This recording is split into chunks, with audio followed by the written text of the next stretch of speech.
안녕하세요. 코인 앤드류입니다. 오늘은 라울팔이 최근 비트코인 하락세에 대해서 어떻게 생각하는지 차트 기술적 분석과 경제 지식을 바탕으로 인터뷰한 영상을 번역해왔습니다. 영국 출신의 라울팔은 대학에서 경제학과 법학을 전공하고 금융업계에 첫 발을 내디뎠습니다. 골드만삭스 런던에서 채권 트레이더로 커리어를 시작해 유럽 지역 헤지펀드 영업 부서를 공동으로 이끈 인물입니다. 라울팔은 특히 자산 배분에 있어서 대담한 결정을 내린 것으로 유명한데 2020년 말 그는 자신의 현금성 자산의 98% 이상을 비트코인과 이더리움으로 전환할 계획임을 밝혀 큰 화제가 되었고, 그는 보유하던 금고들 모두 처분하고 그 자금을 비트코인과 이더리움의 80시 20분 비율로 투자하겠다고 밝히며 비트코인의 장기적 성장성을 강하게 신뢰했다습니다. 실제로 팔은 향후 5년 내 비트코인 가격이 100만 달러에 도달할 수 있다고 여러 번 말했습니다. 비트코인이 조정받고 있는 요즘 그는 2025년도 비트코인 전망에 대해서 어떻게 생각할까요? 영상 시작하겠습니다.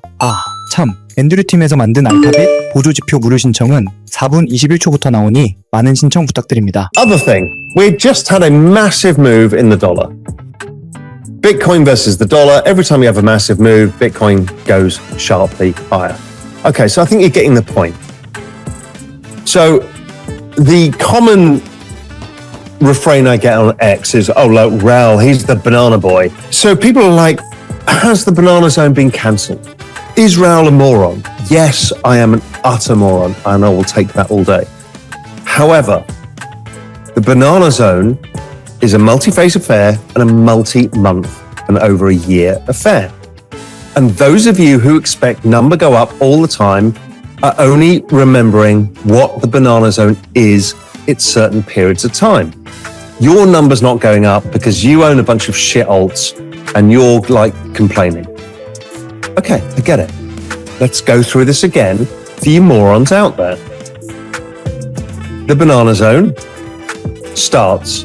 This is the banana zone in the box. We then have a corrective period. Look at this. Corrective period, corrective period, corrective period, corrective period. Does this look any different than this one? No. And then what happens? Banana zone phase 2. Banana zone phase 2. Banana zone phase 2. Then we have another corrective zone. And you're all going to be throwing your toys out the pram. It's all over. It's just like 2021 again. Blah, blah, blah, blah, blah, blah, blah. And guess what? We will correct and it will go higher again. That's how the banana zone works. And you guys have to learn patience. I know I say this all the time because this is what happened in 2017. It played out again. There we had 1, 2, 3, 4, 5 30% corrections. In fact, many of them were almost 40%. I don't remember this. Well, I do remember the one in June, July, because I sold out at about 2,000 in that one. But generally speaking, you don't remember this stuff. Because in the end, the gains compound. So it's really important to zoom out and realize volatility is part of the story. It is how you get the impressive gains. You can't have them without the volatility.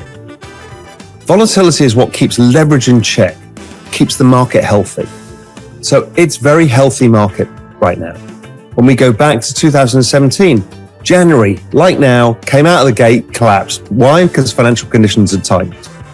And then it went up, recorrected, and didn't get going until mid-March. Where are we now? Mid-March. Guess what's likely to happen? Number go up. What happened that time? It fucking went up. Big time. It went up 23x. It will not do that again this time. But the point being, it's all to play for. And we will get massive volatility in the middle, and you won't believe it, and you think it's going to be topping, and every FinTwit moron will be telling you it's topping. It won't be. We've got plenty to play for. Bitcoin, 14-day RSI, double bottom oversold. Okay, every time that happens, goes up. Sometimes it has this sideways consolidation period, then goes up. Will we have more sideways consolidation? This chart's maybe out of date by a week. For sure. Will it go up? For sure. Are we anywhere near a top? Here's our GMI cycle finder top that we use for exponential age asset management. XPAM, my digital asset fund management business. It's a fund of crypto hedge funds. We use this as one of the key inputs into what we're doing and how we allocate to funds. We're fucking nowhere near. NASDAQ, let's talk about equities. You guys are nervous Nellies. This is like one of the most bearish ever readings in the history of the NASDAQ. Oh my God, Trump and Scott Bessent and tariffs, and they're all going to make us die. And you guys, stop.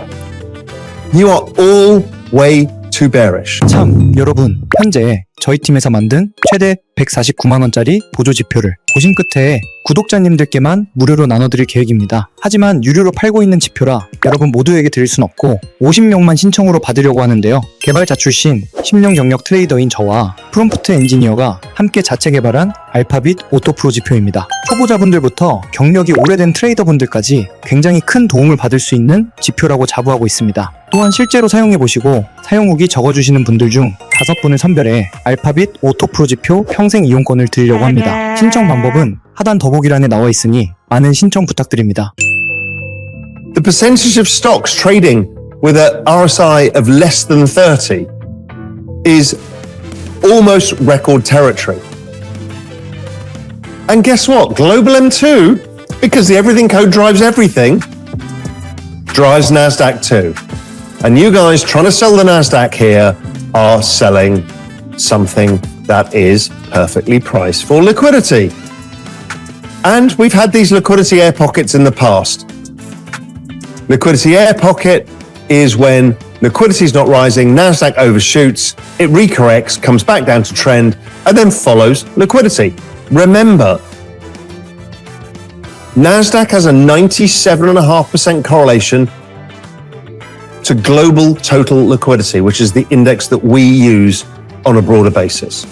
97.5%. Bitcoin has an 89% correlation with global liquidity. Global liquidity, I wrote about this in GMI, but is my preferred measure these days. If we go back to the early phase of the Everything Code, the balance sheet was the main thing. After the balance sheet use, we started using Fed net liquidity. Once people understood that the balance sheet was printing of money and debasement, they started moving to Fed net liquidity. Now all of FinSwit understands Fed net liquidity, as does crypto Twitter. And so they're looking at the TGA and the reverse repo and all of this stuff. Meanwhile, the game has moved. The game is always moving, my friends. The game has moved to total liquidity in the US and everywhere around the world. Total liquidity includes M2. It includes net liquidity at every single major economy level, net liquidity, plus M2.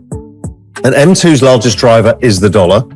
That is what they're now doing, which means that they're pushing the monetary policy onto the balance sheet of the banks themselves. Total global liquidity is the big one.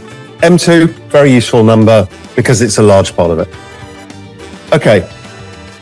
NASDAQ and financial conditions way overshot. Financial conditions are going higher with a 6-month lead.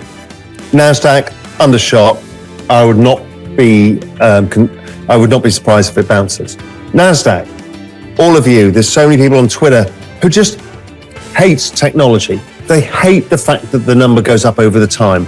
They hate the fact that there's a bunch of large companies who make money. They want it to be about small companies. They want it to be about value investing. It ain't so. This is the largest observable trend of our lifetimes, is the log regression channel in the NASDAQ. Get over it. We're here to make money, not fucking be a justice warrior.